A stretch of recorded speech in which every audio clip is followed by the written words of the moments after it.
안녕하세요. 에덴교회 성도 여러분, 대단히 반갑습니다. 오늘 좀 뒤늦게 사도행전 19장을 올리게 되었습니다. 많이 기다리신 분도 계실 것 같은데 너무 죄송하고요. 우리 19장 우리 말씀을 한번 읽어보겠습니다. 오늘도 드라마 바이블과 같이 읽도록 하겠습니다. 바울이 에베소에서 전도하던 내용들입니다. 그곳에서 오늘 또 우리에게 주신 하나님 주신 힘을 얻으셨으면 합니다. 자, 19장 1절부터 20절 말씀까지 읽도록 하겠습니다. 제19장. 아볼로가 고린도에 있을 때 바울이 윗지방으로 다녀 에베소에 와서 어떤 제자들을 만나 너희가 믿을 때 성령을 받았느냐? 아니라 우리는 성령이 계심도 듣지 못하였노라. 그러면 너희가 무슨 세례를 받았느냐? 요한의 세례니라. 요한이 회개 세례를 베풀며 백성에게 말하되 내 뒤에 오시는 이를 믿으라 하였으니 이는 곧 예수라. 그들이 듣고 주 예수의 이름으로 세례를 받으니 바울이 그들에게 안수하매 성령이 그들에게 임하심으로 방언도 하고 예언도 하니 모두 12사람쯤 되니라. 바울이 회당에 들어가 석 달 동안 담대히 하나님 나라에 관하여 강론하며 권면하되 어떤 사람들은 마음이 굳어 순종하지 않고 무리 앞에서 이 도를 비방하거늘 바울이 그들을 떠나 제자들을 따로 세우고 두란노 서원에서 날마다 강론하니라. 2해 동안 이같이 하니 아시아에 사는 자는 유대인이나 헬라인이나 다 주의 말씀을 듣더라. 하나님이 바울의 손으로 놀라운 능력을 행하게 하시니 심지어 사람들이 바울의 몸에서 손수건이나 앞치마를 가져다가 병든 사람에게 얹으면 그 병이 떠나고 악귀도 나가더라. 이에 돌아다니며 마술하는 어떤 유대인들이 시험삼아 악귀 들린 자들에게 주 예수의 이름을 불러 말하되 내가 바울이 전파하는 예수를 의지하여 너희에게 명하노라. 유대의 한 제사장 스게와의 일곱 아들도 이 일을 행하더니 악귀가 대답하여 내가 예수도 알고 바울도 알거니와 너희는 누구니? 악귀 들린 사람이 그들에게 뛰어올라 눌러 이기니 그들이 상하여 벗은 몸으로 그 집에서 도망하는지라. 에베소에 사는 유대인과 헬라인들이 다 이 일을 알고 두려워하며 주 예수의 이름을 높이고 믿은 사람들이 많이 와서 자복하여 행한 일을 알리며 또 마술을 행하던 많은 사람이 그 책을 모아 가지고 와서 모든 사람 앞에서 불사르니 그 책값을 계산한즉 은 5만이나 되더라. 이와 같이 주의 말씀이 힘이 있어 흥왕하여 세력을 얻으니라. 이 일이 있은 후에 바울이 마게도냐와 아가야를 거쳐 예루살렘에 가기로 작정하여 이르되 내가 거기 갔다가 후에 로마도 보아야 하리라. 먼저 7절 말씀까지 본 부분을 이야기를 좀 나누고 합니다. 브리스길라와 아굴라가 일으켜 세웠던 그 사역자 전도자지요. 그래서 진정한 고린도 지역에 전도운동이 일어날 때였습니다.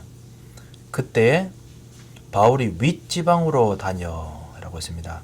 아시다시피 지금 고린도, 에베소 다 이것이 에게 지역, 아가야라고 부르는 거지요. 이 지역에 다니면서 그것이 이제 에베소까지 갑니다. 간선도로죠. 서쪽을 향해서 있는 간선도로입니다. 거기서 어떤 제자들을 만나, 어떤 제자는 아무래도 세례 요한의 제자들을 봅니다. 왜 제자라고 이야기하냐면은 유대인들에겐 제자가 없습니다. 하지만은 그 유대인들 이후에 정말 세례 요한 같이 메시아를 기다리는 어떤 어떤 운동들, 전도 운동처럼요, 복음 운동에 대해서 뭔가 일어나는 어떤 그런 운동이 이제 제자들 같아요. 그걸 만나서 거기서 이제 같이 이야기하다가 너희가 믿을 때 성령을 받았느냐라고 이야기를 합니다. 그 사람들이 성령이 계심도 듣지 못하였냐라 했지만은 그때 바울이 그렇다면 너희가 무슨 세례를 받았느냐라고 이야기를 합니다. 사실 세례, 성령, 사실 이것이 바울이 전도하던 전도 내용들의 질문들입니다.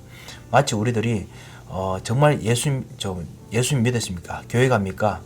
그렇다면 정말 하나님을 아십니까? 그 다음에 교회 다녔다면 예수가 그리스도이심을 아십니까? 우리 이렇게 이야기하지 않습니까? 왜냐하면 대부분 예수님께서 그리스도인 것을 잘 모를 때가 많기 때문에 그렇게 질문하지요. 마찬가지로 바울이 했던 질문의 내용들이었습니다. 그때 이 사람들이 요한의 세례밖에 모른다고 했습니다. 분명히 세례 요한의 제자일 수 있죠. 그때 요한이 그 회개 세례 베풀면서 내 뒤에 오시는 이를 믿으라 라고 하는 그 이야기를 다시 이야기를 합니다. 그러면서 요한이 그때 내 뒤에 오시는 이가 불과 성령으로 세례를 줄 것이다. 마태복음 되면 그 세례 요한이 말해왔거든요. 3장에 보면 그렇게 말해왔습니다. 그래서 그 부분을 이야기를 합니다. 그들이 듣고 그것이 세례 요한의 메시지이기도 하고 그 다음에 불과 성령이 사실은 세례 요한의 그 예언뿐만 아니라 아모스 그 다음에 이런 모든 선지서에도 똑같이 예언되어 있는 곳이기 때문에 그래서 이분들이 그 말씀이 확실하기 때문에 말씀을 듣고 세례를 받습니다. 예수의 이름으로 세례를 받습니다. 예수를 그리스도라고 아는 부분을 깨닫고 이제 세례 받죠. 바울이 안수했을 때 성령께서 그들에게 임하십니다. 그리고 예언도 하고 방언도 합니다. 예언 방언이 그 필수적인 것이 아닙니다. 성령께서 임하시는 것이 필수입니다. 성령께서 임하셨을 때 하나님께서 확증으로 예언과 방언을 주셨습니다. 그래서 이 사람들이 구약에서 말하던 바로 그분이 많구나, 요엘서에서 말하던 바로 그 예수 메시아구나, 그 그리스도구나 라는 것을 알았습니다. 그 사람들이 이제 12사람이 되었습니다. 8절에 들어가면요, 바울이 회당에서 이 사람들과 함께 석 달 동안 담대히 예전은 예수가 그리스도의 이유를 말하다가 이제는 하나님 나라에 대해서 강론하며 권면하되 했습니다. 하나님 나라에 대해서 이야기합니다. 이 성령께서 오신 것이 바로 하나님 나라에 대한 이야기입니다. 왜냐하면 성령께서는 하나님 나라가 오실 때 같이 도래했는데 예수님께서 오시자마자 성령께서 같이 오셨습니다. 그리고 성령께서 예수님께서 승천하시고 난 후에 사도행전 2장에 하나님 나라를 각 개인에게 다 임하게 하셨습니다. 사도행전 2장에 보면요, 불의 혀같이 갈라지는 것이 저에게 보여 각 사람 위에 임하여 있기를 했지요. 각 사람 위에 하나님 나라가 임하여 있게 되었습니다. 그래서 실제로 하나님 나라에 대해서 증거도 있고 그리고 성경에 그 이야기도 있고 강론하고 권면합니다. 나중에 말씀드리겠지만 바울이 이후에 실제로 여기서 본격적으로 고린도 전서를 씁니다. 고린도 전서에 하나님 나라에 대한 이야기 많이 나옵니다. 종말론적인 이야기들이 많이 나옵니다. 성령에 대한 이야기 많이 나옵니다. 바울이 아무래도 여기서 구체적으로 메시지를 했던 것 같습니다. 이것이 사실 우리들이 지금 현장에서 치유 메시지, 그 다음에 렘넌트 메시지 이런 걸 하는 이유입니다. 현장을 통해서 다시 성경 말씀이 하나님 말씀이 증명될 수 있는 귀중한 이유들이 발견되지요. 바울이 이것을 2회 동안 합니다. 하는데요. 이 사람들이 비방을 합니다. 유대인들이 비방하지요. 그때 이 사람들이 순종하지 않고 하는 사람들 때문에 바울이 대적하지 않고 이 사람들 앞에서 먼지를 떨고 분명히 그냥 떠났을 것입니다. 그리고 분명히 나는 이제 이방인으로 간다. 이제 너희 피로 모든 것이 돌아갈 것이다 라고 이야기를 했겠지요. 그리고 제자들을 따로 세워서 두란노 성에서 강론합니다. 옛날에는 고대 그 모든 문서에 의하면요, 두란노 서원이 각 서원들이 11시에서 4시까지는 쉬는 시간이었다고 합니다. 낮잠 자고 점심 먹고 다 낮잠을 자는 시간이었는데 그때 강론했던 걸로 보고 있습니다. 그래서 날마다 하는 것을 2년 동안 합니다. 2회 동안 합니다. 아시아에 사는 자는 유대인이나 헬라인이나 다 주의 말씀을 듣더라 라는 이야기를 통해서 보면요, 그리고 앞에 뒤에서 보면요, 또 아시아에 있는 사람들이 힘있고 흥왕하게 세력을 얻는다라고 이야기한 거 봐서는요, 바울이 여기서 응답받은 사람들을 이렇게 세워서 각 아시아 지역으로 다 보냈던 것 같습니다. 우리로 말하면 다락방, 또 파송 다락방, 팀 사역으로 부를 수 있죠. 아니면은 지역교회, 지교회를 했던 것 같습니다. 실제로 가르치는 내용을 그대로 현장에서 이야기를 했던 것 같습니다. 메시지를 가지고요. 그렇게 해서 모든 사람들이 다 주의 말씀을 듣게 만들었습니다. 2년 동안요. 그때 하나님께서 말씀을 증거하시는 일들이 일어났습니다. 베드로와 요한이 사도행전 2장에서 복음 증거하고 나니 하나님께서 그 증거로 성전 미문에 앉아있는 안전뱅이를 일으켰던 것처럼 하나님께서 이 바울을 통해서 전도운동하고 난 후에 전도운동의 증거를 일으킵니다. 제일 큰 증거가 뭐냐? 영적 문제로 인해서 고통받는 그 질병입니다. 많은 질병이 있습니다만요.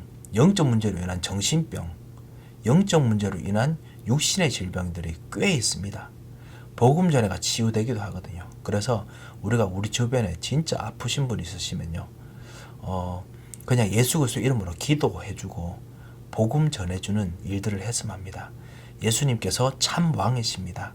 그래서 참으로 오늘도 그 당신의 모든 부분에 있는 흑암 세력을 끌 것입니다. 예수님 참 제사장이십니다. 의학이 필요 있지만은 하나님께서 오늘도 참 마음과 생각에 있는 모든 상처들 그리고 몸속 세포 속에 있는 깊은 부분까지 치유하시는 부활의 능력으로 오늘도 역사하시는 힘을 부어주십니다. 참 선지자이신 예수 그리스도께서 정말 기도할 때 그리고 예수님 영접할 때 하나님께서 이 병든 분에게 하나님께서 생각을 주셔서 희망을 주시고 소망을 주시고 하나님께서 다음에 해야 될 일들을 알게 해주시도록 은혜를 주신다고 그렇게 메시지를 전하시면서 복음을 전달해 주시면 될 것 같습니다. 그렇게 복음을 이렇게 전화했겠죠. 복음을 전한 후에 이 사람들의 병이 나갑니다. 많이 치유됩니다. 그리고 심지어는 바울에 있는 손수건 이런 것까지 갖다 대는데 하나님께서 치유되게 만드십니다. 왜? 말씀이 힘이 있어야 되기 때문에 그렇습니다. 오늘 우리가 같이 주간에 말씀을 들었던 것처럼요. 강단 말씀처럼 말씀의 언약에 절대 언약에 하나님께서 증거를 주시기 위해서 능력을 일으키실 때가 있습니다. 마술하는 사람들, 유대인들 마술인들도 많이 있습니다.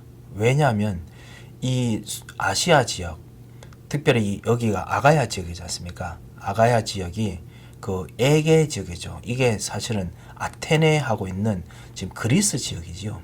이 그리스 지역이 사실 미신이 엄청 많습니다. 신기하게 필라소피 그 철학도 발전하지만요. 지식으로 발전하면 인간은 항상 영적으로는 무둔하니까 그 부분에는 또 어리석어집니다. 그 아테네에서 복음 전하는 것처럼요. 그래서 미신이 엄청 많았다고 합니다.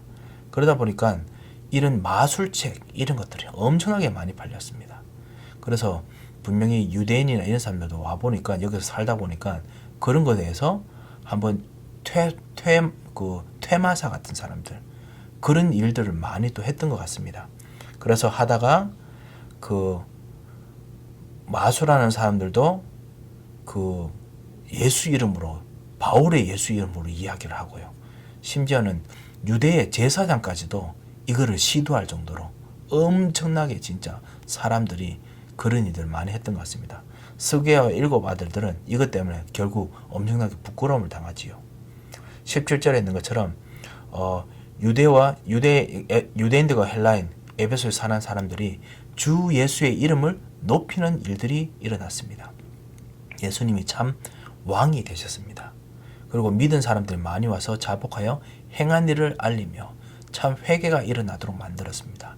참 선지자 되신 예수 그리스도께서 말씀으로 자기들의 모든 무상 숭배가 밝히 보이도록 보여주게 하셨습니다. 빛을 비춰주셨습니다.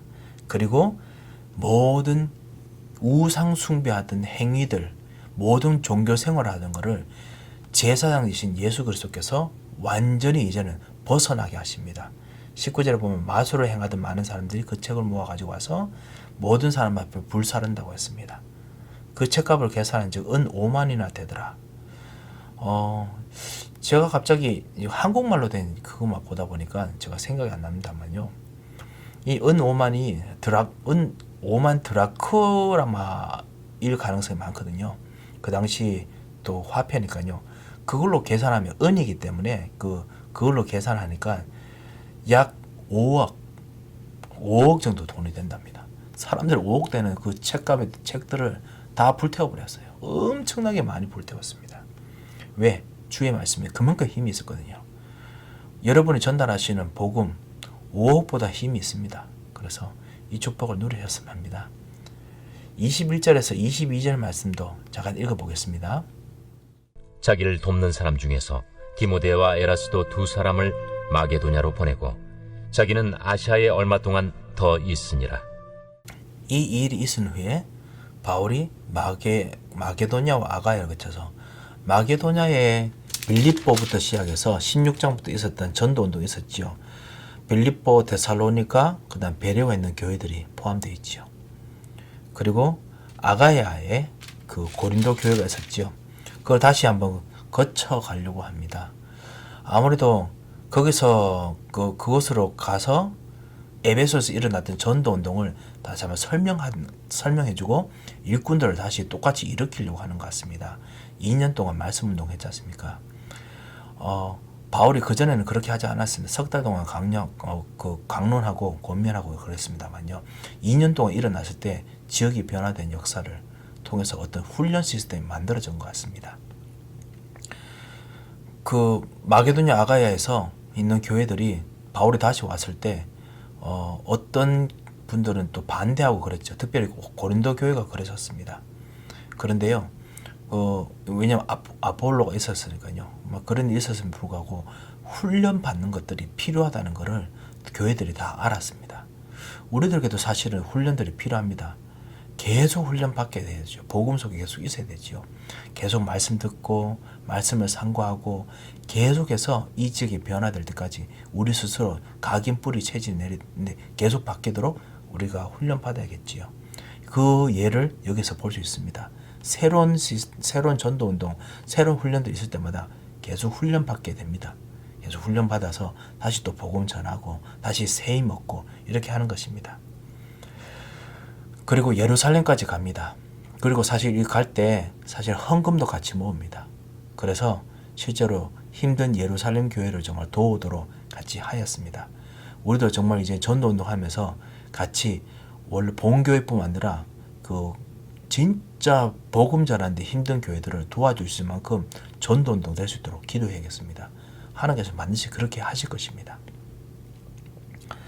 거기 갔다 후에 로마도 보아야 할 것이다. 이 전도운동이 분명히 이제는 모든 곳에 일어나도록 하나님께서 역사하실 거라는 걸 개인적으로 발견하고 본 것 같습니다. 그래서 내가 로마도 보아야 하리라 하고 이제는 자기 평생의 목표가 정해졌습니다. 여러분은 평생의 목표가 정해져 있습니까? 복음 안에서? 여러분은 복음 안에서 예수 그리스도에 대한 목표가 정해져 있습니까? 이 목표를 여러분께서 정하시기 바랍니다. 여러분께는 지금 진정한 여러분을 기도하시고 가는 교회가 있습니다. 여러분이 정말 원하시는 복음 운동이 있습니다. 치유 운동이 있고 렘넌트 운동이 있습니다. 이것 통해서 진짜 이 미국 전체를 보는 어떤 그런 목표를 세우시기 바랍니다. 그걸로 꼭 기도하시고 자녀들에게 이야기하시기 바랍니다. 전도자들이 기도하는 그 목표를 통해서 하나님께서 반드시 역사하셨습니다. 제가 이번 주 설교 때 하지를 못했지만은 서론에 보면요, 조지 뮬러가 정말 자기가 진짜 복음 전하면서 그렇게 50만 번 동안 응답받았지만은 복음 전하는 친구 2명을 놓고 기도했는데 하나님께서 계속 기도의 응답을 미루어 주셨습니다. 결국 한 명은 조지 뮬러가 기도할 때 한 명은 그 사람이 죽기 전에, 조지 뮬러가 죽기 전에 예수님을 믿고 회심했습니다.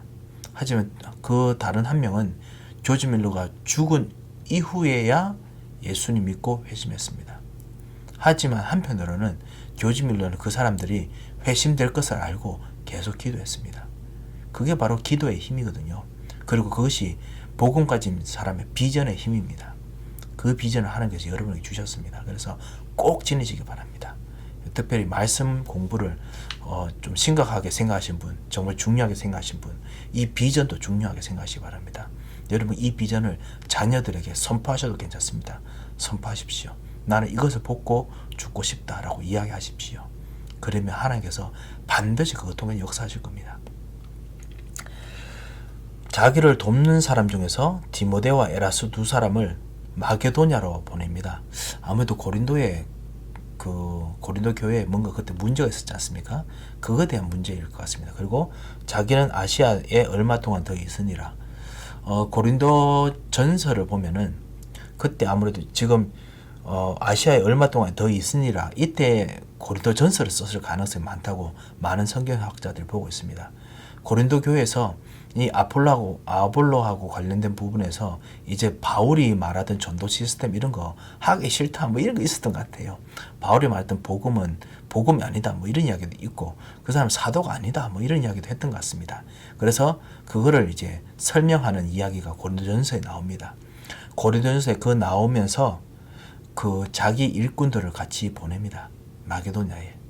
그래서 그 사람들을 고린도에 보내고 마게도냐에는 참 그 디모데 에라스도를 보냅니다.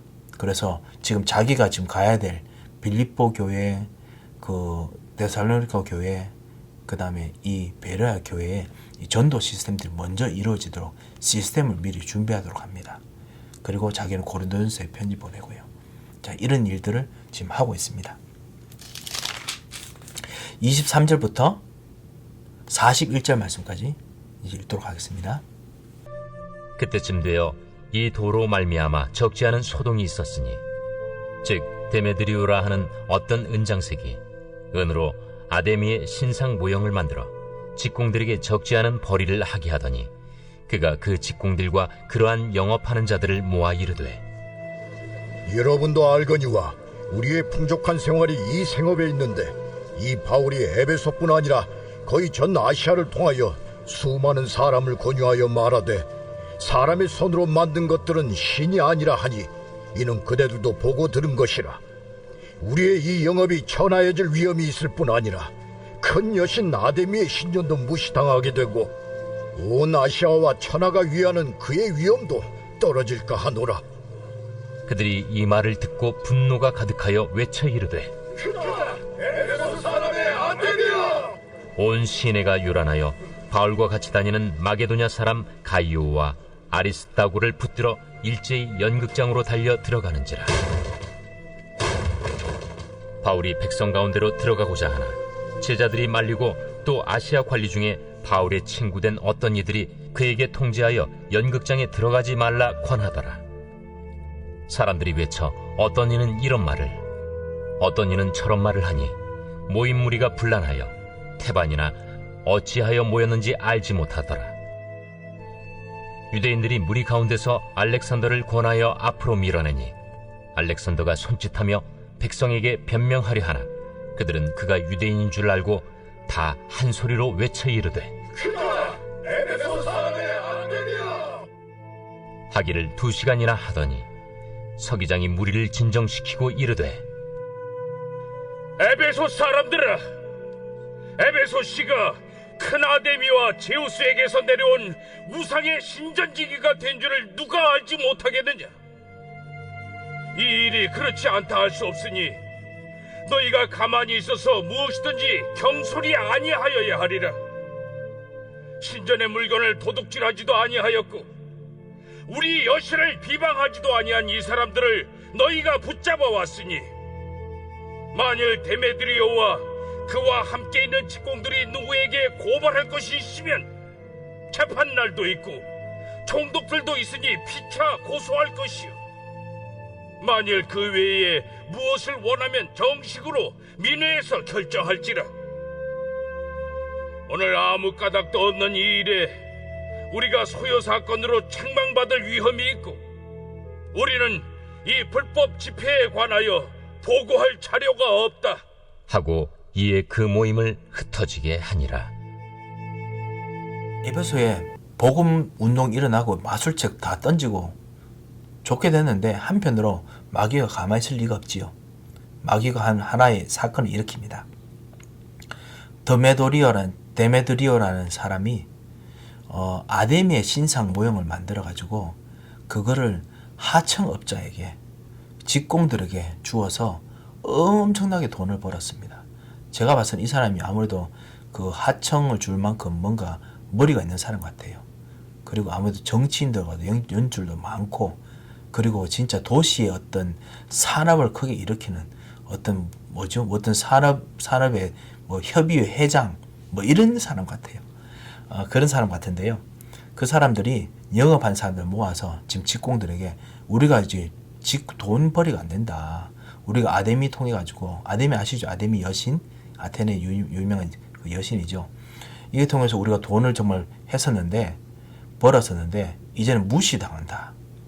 그리고 진짜 뭐라고 하냐면 우리가 영업이 안 된다라고 하지 않고 우리가 무시당하고, 그 다음에 그러니까 무시당한 정도가 아니고 큰 여신 아데미도 무시당하고, 그리고 온 천하가 그 아데미를 쳐다보는 그 위험이 떨어지기 때문에 우리 에베소도 이제는 돈 벌리지 않고 분명히 쇠락할 것이다 라고 이야기합니다.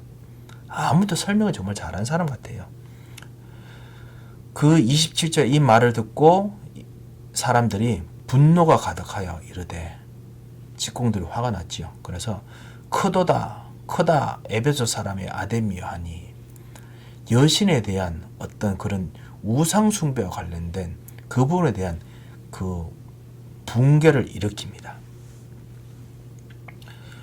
29절에 보면 온 시내가 요란하여 바알과 같이 다니는 마게도냐 사람을 찾았습니다. 가이오와 아리스다고 다 그 전에 있던 도시들에 있는 사람들이죠. 전도자들이죠. 여기 가이오 나오지요. 이 사람들이 분명히 앞으로 이제 그 보내는 그 지역에 마게도냐 지역과 그리고 아가야 지역으로 갈 텐데 그 지역에 있는 그 제자들을 먼저 오게 만들었습니다. 그래서 에베소에서 어떤 일이 일어났는지 보게 만들었습니다. 보게 만들었기 때문에 이 사람들이 들켰어요. 왜냐하면 분명히 낯선 지방 사람들이니까 아무도 안 들키겠습니까?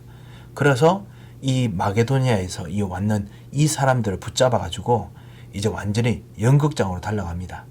그 연극장이 그때 한 15,000명 정도 모일 수 있었다고 합니다. 에베소 지역이 엄청 컸다고 합니다. 그래서 데려가서 거기서 이제 구체적으로 막 이제 뭔가 하려고 했겠죠. 바울이 거기 가려고 했는데 아시아 관리 중에 바울의 친구 된 사람들이 가지 마라 라고 계속 이야기합니다. 32절에 보면 사람들이 연극장에 모였는데 크도다 이 에베소의 아데미 여신이여 이거 외에는 무슨 이유 때문인지 뭐인지를 몰라요. 그러니까 아무래도 애국심을 막 부추긴 것 같아요. 도시에 대한 애국심, 문화에 대한 자긍심, 이걸 막 부추겨가지고 복음 전하는 이 사람들이 우리 도시를 무너뜨리려고 한다. 그런데 왜? 뭐 이런 설명 저런 설명을 합니다. 그런데 무리가 분란하여 태반이나 어찌하여 모였는지 알지 못하더라. 그냥 모여서 알지 못하고 그냥 선동만 모였어요. 이게 바로 전도운동 때 대부분 일어나는 소요의 핵심입니다. 뭐 교회가 문제있다, 뭐 우리 돈이 문제있다, 뭐 이야기하는데요. 진짜 핵심의 문제는 하나도 없어요. 그냥 싫은 거예요. 그냥 마귀가 일으키다 보니까 그렇게 거짓말로 일으키니까 조금 이런 일이 생깁니다. 알렉산더가 설명하려고 했는데 알렉산더도 못할 정도로 그 유대인인 줄 알고 크도다 에베소 사람의 아데미여 하기를 2시간에 하더니 라고 했습니다. 있는 대로 고함 지릅니다. 그렇게 해서 선동하면 해결될 줄 알았습니다. 이게 바로 마귀가 하는 방법입니다. 선동해가지고 뭔가 큰 소리 쳐가지고 못하게 하면 되는 줄 알았습니다. 그때 그러면 그걸로 끝나느냐? 하나님께서는 복음 전한 사람들이 복음 전할 수 있는 길들을 반드시 예비해 놓으십니다. 그리고 그걸 위해서 하나님께서는 나라의 그 관리들을 통해서라도 정치와 법률을 통해서라도 하나님께서는 길을 열어주십니다. 서기장이 무리를 진정시키고 그래서 35절에 보면 에베소 사람들아 에베소시가 큰 아데미와 제우스에서 내려온 우상의 신전지기가 된 줄을 누가 모르느냐. 그렇지만은 경솔하면 안 된다. 신전의 물건도 도둑질하지 않았고 그리고 우리 여신은 비방하지도 않았지 않느냐. 그죠? 거짓말이니까. 그런데 왜 이 사람들 왜 붙잡았느냐. 그 디메드리오가 진짜 시작했으니까 그 사람들이 고발할 것이 있으면은 재판을 해라. 고소할 정확한 거를 들고 와라. 그리고 총독들도 있으니까 그때 하라. 아주 핵심을 짚었지요. 무엇이 진짜 중요한 건지 핵심을 짚었습니다. 그래서 그거 외에 다른 걸 원하면 정식으로 민회를 만들어라. 소요를 일으키지 말고 민회 아시죠? 이게 또 데모크라시하고 똑같죠. 민주주의처럼요. 구체적으로 이것을 가지고 공동의회처럼 이야기하는 겁니다. 그래서 아무 이유가 없는 이런 소요에 우리들이 오히려 책망받아서, 그래서 이것도 선동이 일으켰다고 하고 로마가 다시 여기 군대를 보내가지고 계엄령 선포할 수도 있다. 그러니까 제발 좀 하지 마라. 이렇게 이야기합니다. 그래서 흩어지는 이야기를 합니다. 마귀가 하는 짓입니다. 선동을 일으키는 거. 그래서 두려움을 주는 겁니다. 베드로후서 5장 17절인 것처럼 우는 사자처럼 계속 삼킬 자를 계속 찾습니다. 우는 사자처럼 계속 부르짖습니다만요. 전도자를 절대로 길을 막지 못합니다. 요한 칼빈이 아니고 죄송합니다. 필그림즈 프로그레스 철로 역정에 보면요. 전도자가 가는데 앞에 커다란 사자가 자기를 막 잡아들지 막 뛰어옵니다. 뛰어오는데 막상 뛰어왔는데 자기를 건드리지 못해요. 알고 보니까 체인이 뒤에 있는 겁니다. 그것이 바로 이 마귀가 하는 짓입니다. 겁은 주지만은 핵심은 오지 못합니다. 왜? 진정한 전도운동을 하나님께서 절대로 막을 일이 없으시고 사단의 이 일들을 하나님께서 절대로 가만 놔두지 않으시기 때문에 그렇습니다. 그걸 위해서 하나님께서 선한 모든 밖에 있는 일반 사람들도 쓰십니다. 이거를 누가가 진짜 말하고 싶었던 것 같습니다. 복음운동은 막을 수 없다. 진정한 전도운동은 막을 수 없다. 사단의 선동을 일으키지만은 핵심은 계속 변하지 않는다. 이런 이야기를 했던 것 같습니다. 여러분께서 오늘 사도행 19장 통해서요. 진짜 나도 훈련 속으로 복음 속으로 들어가는 진정한 은혜를 주시옵소서. 그리고 동시에 하나님 나에게 비전을 주시옵소서. 그래서 하나님께서 내게 원하시는 참다운 내 평생에 이 복음이 전해지는 그 앞의 미래를 내가 꿈으로 가지고 살게 하옵소서. 이렇게 같이 한번 기도하는 것도 좋지 않을까 싶습니다. 제가 한번 기도하겠습니다. 살아계신 하나님 아버지 은혜를 감사합니다. 주님께서 오늘 우리에게 주신 진정한 하나님의 비전과 소원들을 보게 하심을 감사드립니다. 주여 오늘 하늘의 문을 여시고 주님이 정말 원하시는 이 하나님께서 이 미국 복음화와 세계 복음화를 위해서 우리를 쓰시는 진정한 그 길과 계획들을 알 수 있도록 은혜를 베풀어 주시옵소서. 정말 에베소 교회를 통해서 바울이 붙잡았던 하나님의 은혜처럼 우리들에게 하나님께 주신 그 은혜를 발견하고 누릴 수 있도록 주여 오늘도 이 시간 성령의 충만함 주시고 역사하여 주셔서 주님 특별히 간절히 기도합니다. 마귀가 수많은 곳에서 우리를 겁을 주고 누구들이 하지만은 참다운 복음을 전하기 위해서 생각하고 기도하는 우리들에게 오늘도 하늘의 눈을 여시고 역사하여 주시옵소서. 주님 간절히 기도합니다. 마귀가 우리를 겁을 주는 것과 그리고 현장에서 정말 우리가 조심해야 되는 것들을 바울이 정말 인도받아서 조심해야 되는 것들을 잘 구분할 수 있는 눈들을 더더욱 열어주셔서 주님 최근에 있는 여러 가지 일 때문에 주님 정말 혼동하며 또 마음을 정말 겸손히 조아리며 하나님의 은혜를 인도받고자 하는 우리 모든 신명들을 아시오니 주님께서 은혜를 베푸시고 더더욱 역사하셔서 지혜로 임하여 주셔서 함께 역사하시고 인도하실 것을 믿고 감사하며 살아계신 주 예수 그리스도의 이름으로 기도합니다.